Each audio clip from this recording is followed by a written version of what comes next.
కూడా వాక్యంలోకి వెళ్ళే ముందు చిన్న ప్రార్థన చేస్తాం.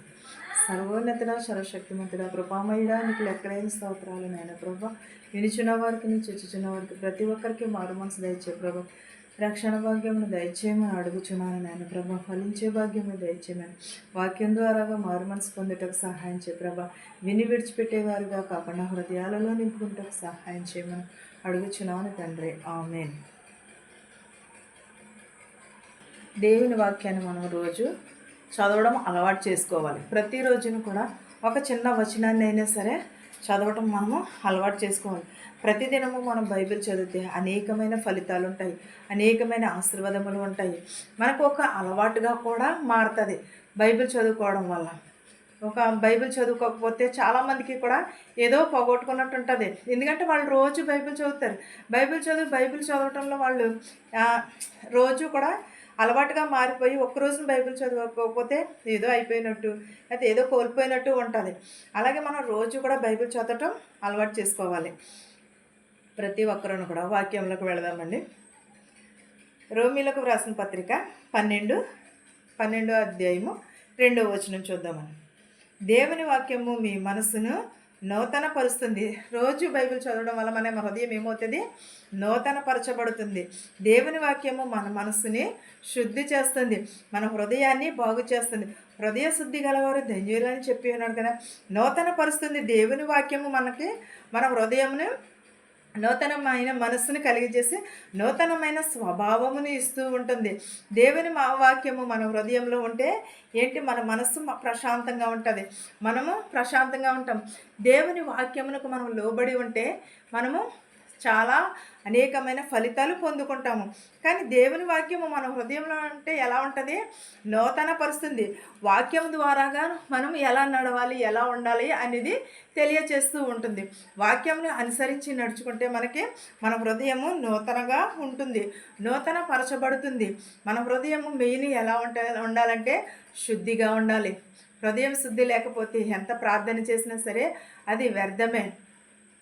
అలాగే మన హృదయాన్ని మనము నూతన పరుచుకోవాలి. మన హృదయం దేవుని వాక్యం వల్లనే మనకి నూతన పరచబడుతుంది. మన మనస్సు నూతన పరచబడుతుంది.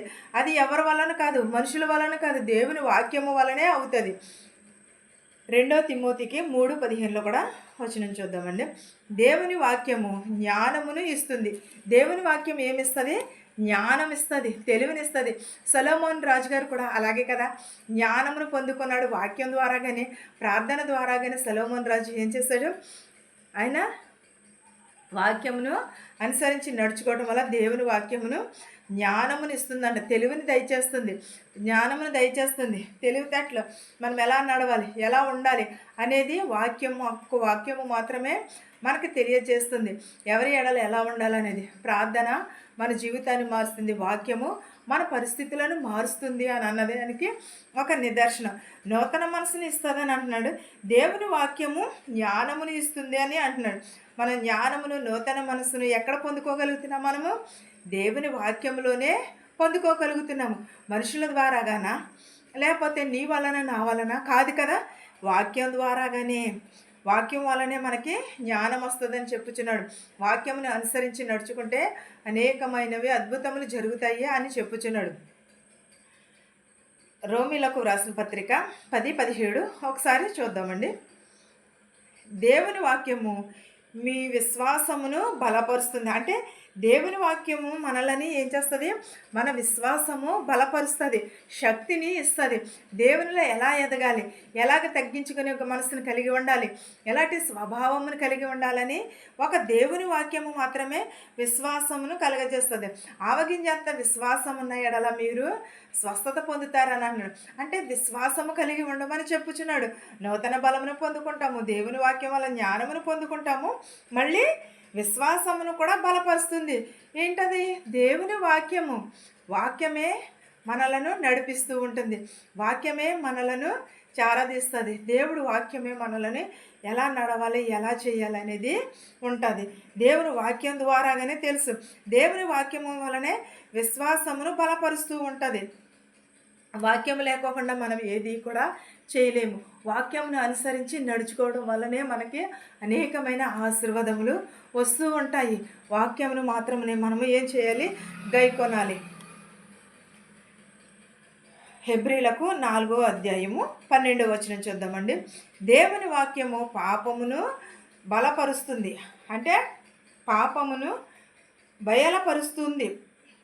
దేవుని వాక్యం ఏం చేస్తుంది? మనలో ఉన్న పాపమును తీసివేస్తుంది.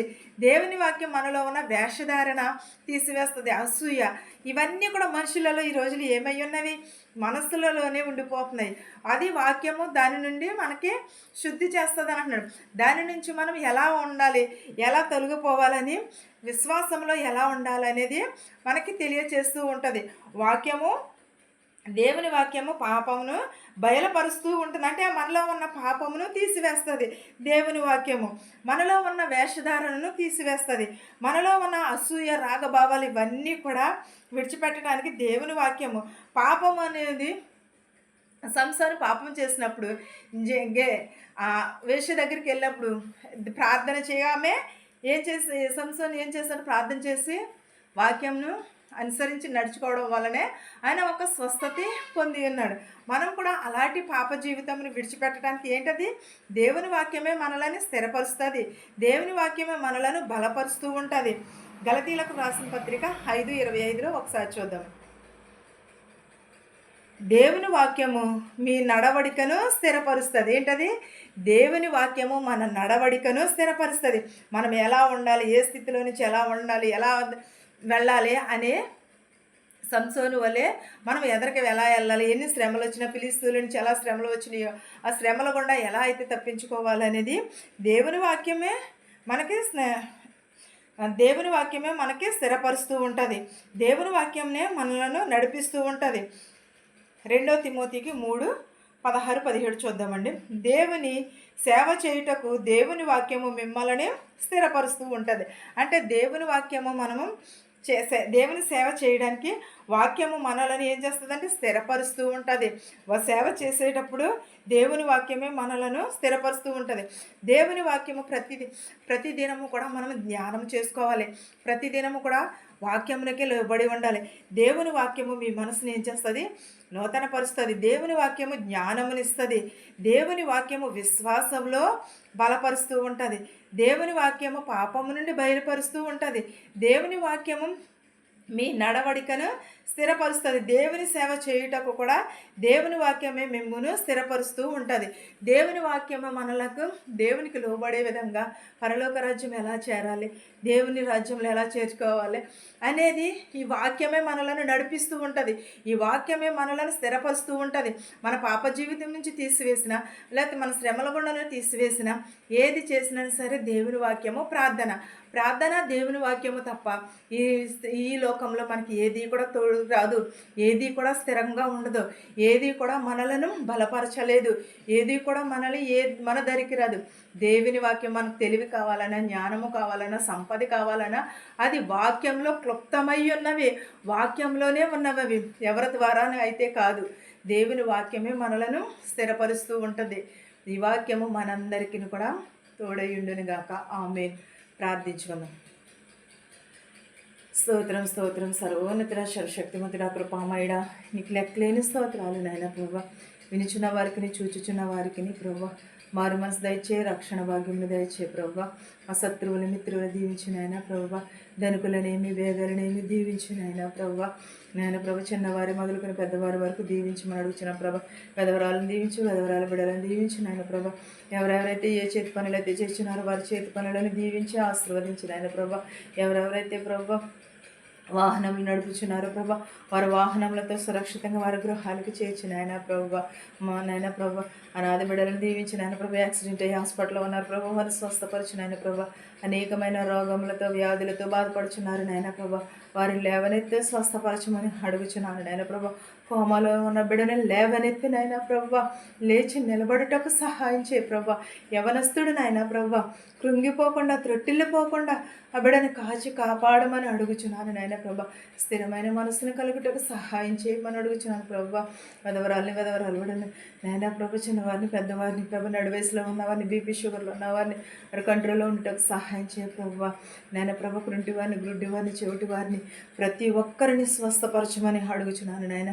ఇతర దేశాల్లో పని చేసుకుంటున్న వారికి శక్తిని బలము దయచే ప్రభా. పని లేని వారికి పని దయచేయమని అడుగుచున్నాను ప్రభా. యవనస్తులు త్రెట్టిల్లిపోకుండా నీ పాదాల చెంత చేర్చుకోమని అడుగుచున్నాను నాయన ప్రభా. ప్రతి ఒక్కరికి మారు మనసు దయచేయమని అడుగుచున్నాను నాయన ప్రభా. ప్రతి ఒక్కరికి విరిగి నరిగిన హృదయం దయచేయమని అడుగుచున్నాను నాయన ప్రభా. స్థిరపరచువాడు, గనపరచువాడు నీవే నాయన ప్రభా. నీకే స్తోత్రాలు గానాలు చేయుచున్నాను నాయన ప్రభా. నాయన ప్రభా, నీటి బుడగ లాంటి జీవితాలు నాయన ప్రభా. మట్టి వారం ప్రభా, ఏ పాటి వారం నాయన ప్రభా.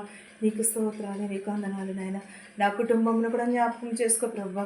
నిత్యము నిన్ను స్తుతించే భాగ్యమును దయచే ప్రభా. అనేకమైన కుటుంబాలలో మనశ్శాంతి లేదు నాయన ప్రభా. భర్తకు భార్య, భార్యకు భర్త లేదని అడుగుచున్నారు ప్రభా. వారి కుటుంబాలలో ప్రభా ప్రశాంతతను దయచే ప్రభా. శాంతిని దయచే ప్రభా. విరిగి నలిగిన హృదయమును దయచే ప్రభా. మారు మనసు దయచేయమని అడుగుచున్నాను ప్రభా. నా ప్రార్థనను నీ పాసాన్ని చేర్చుకోమని యేసు నామములో బ్రతిమాలి వేడుకొనుచున్నాను తండ్రి. ఆమేన్. పరలోకమందున మా తండ్రి, నీ నామమును పరిశుద్ధపరచబడును గాక. నీ రాజ్యం వచ్చును గాక. నీ చిత్తము పరలోకమందు భూమియందు నెరవేరినట్లును మా నిదినాహారం నేడు మాకు దయచేయము. మా ఎడల అపరాధములు చేసిన వారిని మేము క్షమించిన ప్రకారము మా అపరాధములను క్షమించము. శోధన నుండి, దుష్టుని నుండి తప్పించము. నేను ప్రభా, నీకే స్తోత్రాలు చెల్లించుకుంటున్నాను. రాజ్యమును, శక్తియు, మహిమయు నిరంతరము నీవై ఉన్నావని అడుగుచు రే. ఆమేన్. చూచుచున్న వారికి, వినుచున్న వారికి, నా కుటుంబము పైనను, వాక్యం పైనను సదాకాలము నీ కృపతోడై ఉండును గాక. ఆమేన్. ఆమేన్. అందరికీ వందనాలండి.